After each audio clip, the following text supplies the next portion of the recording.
intimes. Parlez-moi donc de la violence conjugale. C'est quoi vos statistiques, madame? Là, si on parle de statistiques, sur les statistiques, excusez-moi, je vous sors Normand Baillargeon de ma petite poche d'en arrière qui vous explique qu'on ne peut croire à aucune statistique et je vous mets nez à nez les deux côtés. À ce moment-là, là trouvez-moi d'autres 90% arguments. des hommes sont violentes. Non, mais là, trouvez-moi d'autres arguments des deux côtés qui sortent des statistiques. Et j'aimerais vous ramener sur une autre affaire, parce que là, on va peut-être un peu s'enliser.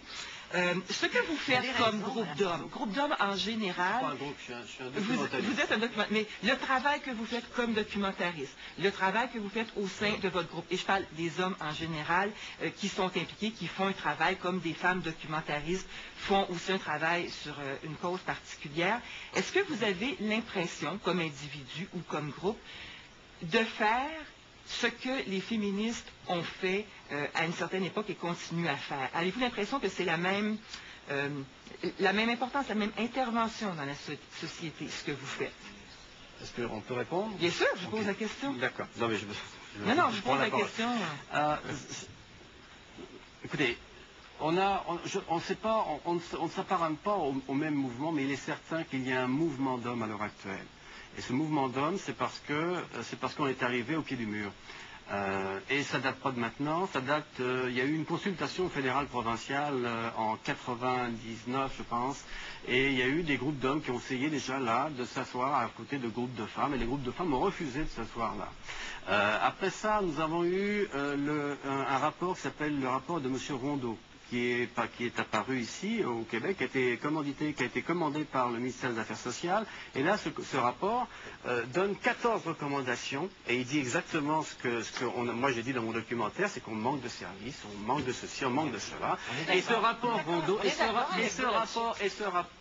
on n'accuse pas les femmes là-dedans. Non, mais avez-vous l'impression, je reviens à ma question de base, et je vais te poser la question de l'autre côté, avez-vous l'impression de faire ce travail de pionnier qui serait l'équivalent de ce que les femmes ont fait?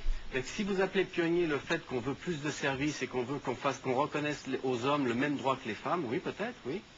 Oui. Avez-vous l'impression, Ariane, que c'est comparable? Un peu oui, que c'est comparable. Oui. Non, moi je pense que de manière générale, il n'y a pas de mouvement d'hommes actuellement à travers le monde. Il y a une mouvance masculiniste qui...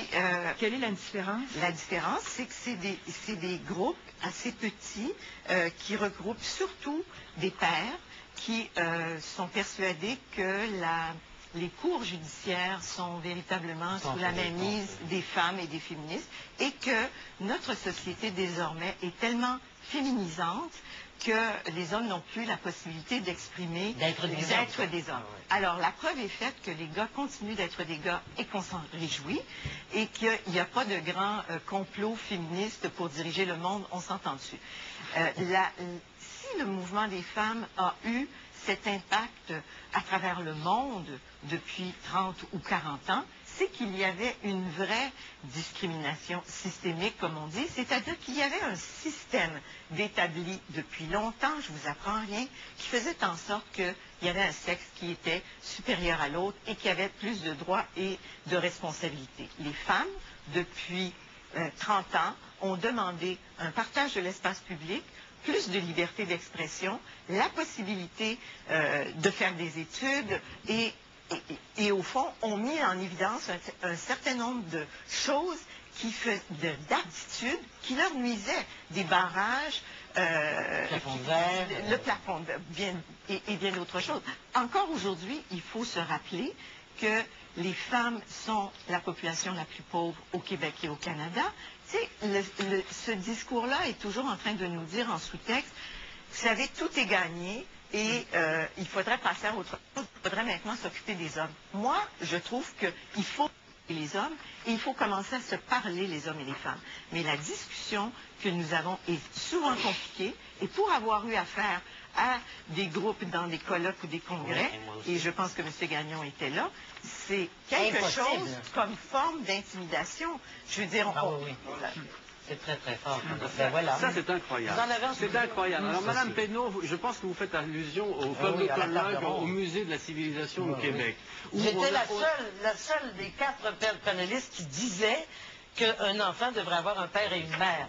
Et non seulement on m'entendait pas, mais on ne Madame m'écoutait Penneau, pas. c'est pas à ça qu'on a réagi. C'est pas à ça que la foule a réagi. Ils ont réagi lorsque vous avez dit, à peu près comme Madame Aymon, le patriarcat tue tous les jours et le féminisme n'a jamais tué. Voilà, c'est exactement ce que les manifestants, c'est exactement ce que les manifestants en bas de chez moi, lorsqu'ils ont balancé des boules puantes, ont dit exactement, ils ont ajouté encore une autre pancarte qui disait à mort les masculinistes. Alors je m'excuse, en ce qui concerne l'extrémisme, vous n'avez absolument rien à nous envier en ce qui nous concerne. Jamais vu de groupe d'hommes en train de faire ça chez vous ou dans aucune des féministes. Ils n'ont pas balancé de boules puantes, ils n'ont pas eu il n'y a pas eu de flics qui sont arrivés, il n'y a pas eu à mort les féministes, j'ai pas vu ça. J'aurais tendance à dire au Québec, non, Dieu merci.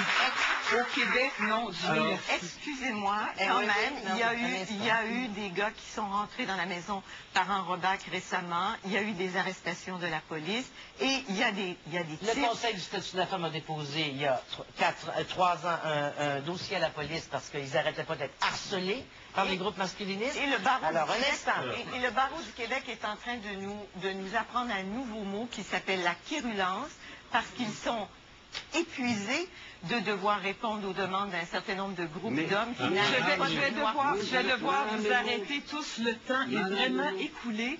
Je ne sais pas si en 2007 la discussion va pouvoir avancer, mais c'est ce qu'on se souhaite. Et je vous remercie d'y avoir participé. Jean-Pierre Gagnon, Serge Ferrand, Hélène Pedneau, Ariane Aymon.